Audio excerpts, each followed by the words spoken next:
வணக்கம். நான் உங்கள் அன்பான சயின்டிஃபிக் வேதிக் அஸ்ட்ராலஜர் அஸ்ட்ரோ பேசுகிறேன். நல்லது நினைப்போம், நல்லதே நடக்கும். தொடர்ந்து நம்மளுடைய சேனலில் வரக்கூடிய வீடியோஸ்லாம் நீங்கள் பார்த்துட்டு இருப்பீங்க நம்புகிறேன். அறிவியல் சார்ந்த ஜோதிட கருத்துக்கள் எந்த விதத்திலும் மிகைப்படுத்தாமல், மூட நம்பிக்கைக்குள்ளே போகாமல் உள்ளது உள்ளவாறு பார்த்து கொண்டிருக்கிறோம். அந்த அடிப்படையில் இந்த வீடியோவில் பார்த்தீங்கன்னா, மே 2025 தனுசு ராசிக்காரர்களுக்கு எத்தகைய ஒரு மாதமாக இருக்க போகுதுங்கிறது நம்ம பார்க்க போகிறோம். சயின்டிஃபிக் வேதிக் அஸ்ட்ராலஜி முறையில் எதுவுமே அந்த ஒளி தத்துவம் எப்படி செயல்படுகிறது, உங்களுடைய போன ஜென்ம கர்மா இந்த மாதிரி ஒரு டைமில் தசாபுக்திகள் அடிப்படையிலையும் செயல்படுகிறது. கோச்சார அமைப்பில் சனி, ராகு, கேது, குரு பயிற்சி, இது மாதிரி பயிற்சியும் ரெண்டும் சேர்ந்து பார்க்கும் பொழுது தான் அந்த கர்மா எப்படி செயல்படுகிறதுங்கிறது நம்ம பார்க்குறோம். அதில் ஒரு பகுதியாகிய கோச்சார அமைப்பு நம்ம இந்த வீடியோவில் துல்லியமாக பார்க்க போகிறோம். ஏன்னா உங்களுக்கு தசாபுக்திகள் பார்க்கணுன்னா பிறந்த தேதி பிறந்த நேரம் தான் வரணும். அது நம்ம அப்பாயின்மெண்ட்டில் தான் பார்க்க முடியும்.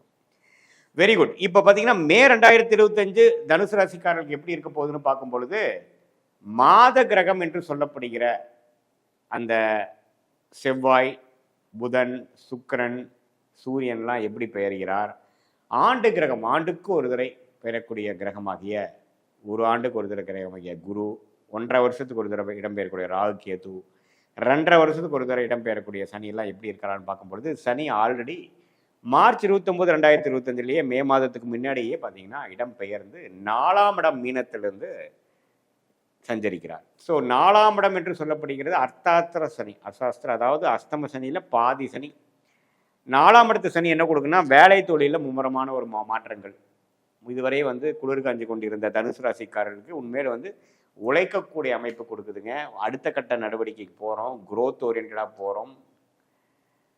கிணத்து மேலே உட்காந்துட்டு காலை மட்டும் ஆட்டிட்டு தண்ணியில் நினச்சிட்டு இருந்த வேலை டைம் முடிஞ்சிருச்சு. இப்போ குடீர்னு உள்ள குபுக்காலன்னு நீங்கள் கிணத்துல குதிச்சு முழு உடம்பையும் தண்ணியில் நினைத்து குளிக்கக்கூடிய நேரம் வந்துவிட்டது அப்படிங்கிறதா நீங்கள் புரிஞ்சுக்கணும்.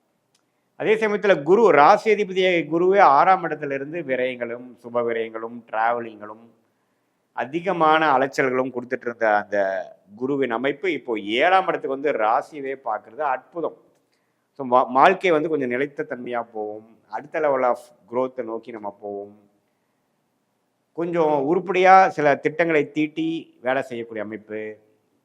கல்யாண விஷயம் அமையாத, கல்யாணம் லேட் ஆகிட்டு இருந்து ஒரு சுப விஷயங்கள் தடைகளாக இருந்த கல்யாண வயதில் உள்ள தனுசு ராசிக்காரர்களுக்கு கல்யாணம் அமைதல், குருபலன் கிடைத்தல், வாழ்க்கை கொஞ்சம் சுவாரஸ்யமாக ஆகுதல், உறவுகளில் மேம்பாடுகள் வருவதல், குடும்பத்தில் கருத்து வேறுபாடுகள் இருக்கிறதெல்லாம் கொஞ்சம் தணிஞ்சு ஓரளவுக்கு இணக்கமாக போகிறது, பெரியவங்களோட கொஞ்சம் நல்லா சேர்ந்துக்கிறது, பழைய பகையெல்லாம் கொஞ்சம் குறையிறது, அது மாதிரி நல்ல அமைப்புகள்லாம் கொடுக்குதுங்க. அதே சமயத்தில் ராகு கேதுவும் விலகி 4ஆம் இடத்துலேருந்து விலகி 3ல் ராகுவும் கேது 9ல் இருக்கிறதும் சூப்பர்.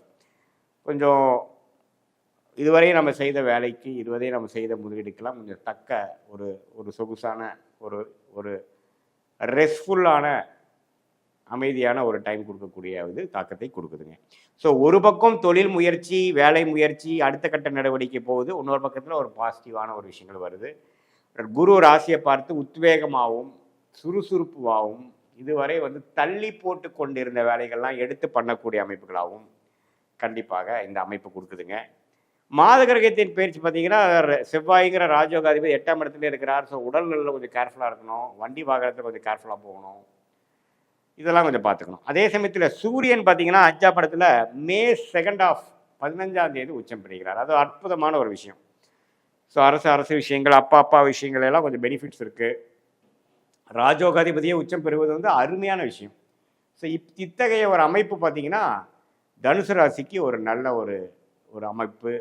நான் முதலே சொன்ன மாதிரி ஒரு ஸ்லோவாக போயிட்டு இருந்ததெல்லாம் கொஞ்சம் வேகமாக போகக்கூடிய அமைப்புகள் கண்டிப்பாக கொடுக்குது. ஸோ புதன் சுக்கிரனும் பார்த்தீங்கன்னா 4ஆம் இடத்துலேருந்து தன் வீட்டையை பார்த்து தொழில் முயற்சி, இப்போ மாணவர்களுக்கு படிக்கக்கூடிய விஷயத்தில் கொஞ்சம் அதிக உத்வேகம், எஃபோர்ட் நிறையா போட்டு பண்ண வேண்டிய. முதல் 2 வாரம் ஒரு சுமாராக பலன்கள் இருந்தாலும் அடுத்த 3வது 4வது வாரங்கள் ஒரு நல்ல பலனை கொடுக்கக்கூடிய அமைப்பு. Competitive exams, public exams, final எக்ஸாம்ஸ்க்கெல்லாம் கொஞ்சம் நல்லபடியாக மே 15க்கு அப்புறம் வரக்கூடிய அமைப்புகள் கொஞ்சம் நல்லா இருக்குது. ரிசல்ட்ஸ் கொஞ்சம் பாசிட்டிவாக வரக்கூடிய அமைப்பு இருக்குது. அதுக்கப்புறம் ஹையர் ஸ்டடீஸ் அதெல்லாம் போகக்கூடிய அமைப்புகள்லாம் நல்லா இருக்குது. ஸோ தனுசு ராசிக்காரர்களுக்கு பல மாற்றங்களை கொடுக்கக்கூடிய ஒரு மாதிரியான ஒரு சேஞ்சை கொடுத்து அந்த ஸ்டேஜ் பிரகாரம் தான் அடுத்த 1 வருஷம் 2 வருஷம் போக போகுதுங்கிறதுக்கு ஒரு ஆரம்ப கட்ட ஃபவுண்டேஷனை கொடுக்கக்கூடிய, அடிப்படை கொடுக்கக்கூடிய ஒரு மாதமாக குறிப்பாக செகண்ட் ஹாஃப்லேருந்து மே மாதம் 15லேருந்து வந்து தனுசு ராசிக்காரருக்கு அந்த பேட்டர்ன் ஜென்ரேட் ஆகுது. அந்த அமைப்பு வந்து நீங்கள் உணரலாம். உங்களுடைய தசாபுக்திகள் வந்து எப்படி இருக்கிறதுங்கிறதையும் வச்சு பார்த்து ரெண்டையும் சிங்க் பண்ணி பார்க்கும் பொழுது இன்னுமே துல்லியமான ஒரு கிளாரிட்டி, உங்களோட நெக்ஸ்ட் ஃபியூச்சர் ஷார்ட் டேர்ம் எப்படி இருக்குது, லாங் டேர்ம் எப்படி இருக்குது, நான் சொன்ன சாதகமான பலன்கள் அதிகமாவா, சாதகமற்ற பலன்கள் அதிகமாக எப்படி இருக்க போகுதுங்கிறதுக்கு உங்களோட ஜென்ம ஜாதகத்தில் நீங்கள் எந்த லக்னத்தில் பிறந்தீங்க, என்ன தசாபுக்தியில் போயிட்டுருக்கு, அந்த தசநாதன் வந்து இப்போது யோகமாக இருக்கா, இதெல்லாம் வைத்து பார்க்கும் பொழுது உங்களுடைய ஷார்ட் டேர்ம் ஃபியூச்சர் எப்படி இருக்க போகுது, லாங் டேர்ம் ஃபியூச்சர் எப்படி இருக்க போகுது, எந்த மாதிரி ஒரு முடிவுகள் எடுத்தால் உங்களுக்கு வந்து அது சாதகமாக இருக்கும், எந்த முடிவை எப்போ எடுக்கணும், உங்கள் லைஃப் கர்மா என்ன காமிக்குது, இது எல்லாமே நம்ம தெரிந்து கொள்ளலாம். ஸோ இத்தகைய ஒரு அமைப்பு வந்து தனுசு ராசிக்காரர்களுக்கு பொதுவான அமைப்புகளாக ஆண்டு கிரகத்தின் அமைப்பும் மாத கிரகத்தின் சஞ்சாரமும் பயிற்சியும் இத்தகைய ஒரு தாக்கத்தை தனுசு ராசி கொடுக்கறது வந்து ஒரு நல்ல ஒரு மாற்றத்தை கொடுக்க போகிறது. வயசு வித்தியாசம் பார்க்காமல் நல்ல ஒரு முன்னேற்றம், சில கதவுகளை மூடி இன்னொரு கதவுகளை திறக்கக்கூடிய அமைப்புகள், இன்னுமே வாழ்க்கையில் ஆக்டிவிட்டி அதிகமாக ஆகக்கூடிய அமைப்புகள், சோர்வாக போய் கொண்டிருந்த விஷயங்கள், டைரக்ஷனே இல்லாமல் போய் கொண்டிருந்த விஷயங்களுக்கெல்லாம் ஒரு டைரக்ஷன் கிடைக்கக்கூடிய, ஒரு ஸ்ட்ரெச் கிடைக்கக்கூடிய அமைப்புகள், இடம், வீடு, தாயார் போன்ற விஷயத்தில் அதிக இம்பார்ட்டன்ஸ் கொடுத்து அதிகம் ஃபோக்கஸ் பண்ணி இடத்தை மாற்றுறது, வீட்டை வந்து ரிவாம் பண்ணுறது, ரெனோவேட் பண்ணுறது, ஒரு சின்ன வீட்டை கொடுத்து இன்னொரு வீடு வாங்குறது, பழைய வண்டியை கொடுத்து புது வண்டி வாங்குறது, தாயாருக்கு உடல்நலை கோளாறுக்காக கொஞ்சம் அக்கறை காட்டுதல், இது மாதிரி பல விஷயங்கள் கொஞ்சம் கொடுத்து வாழ்க்கையில் வந்து கொஞ்சம் எல்லாமே கன்ஸ்ட்ரக்டிவாக உருப்படுறதுக்கு என்ன வழியோ அதை செய்யக்கூடிய மனநிலையை கொடுக்கக்கூடிய. ஏன்னா சனியை வந்து ராசியவே பார்க்கும் பொழுது, குருவும் ராசியும் பார்க்கும் பொழுது உங்களுக்கு புத்துணர்ச்சியும் இருக்கும், அதே சமயத்தில் உத்வேகமும் இருக்கும். அப்படிங்கிற மாதிரி ஒரு அமைப்பு பொதுவான பலன்களாக கொடுக்குது. நம்ம அதிலே சொன்ன மாதிரி உங்களுடைய ஜென்ம ஜாதகத்தை வச்சு இன்னுமே நம்ம துல்லியமான பலன்கள் வந்து தனுசு ராசிக்காரர்களுக்கு எப்படி வரப்போகுதுங்கிறது நம்ம மே மாதம் 2025 எப்படி இருக்க போகுதுங்கிறது கண்டிப்பாக நம்ம சொல்லலாம்.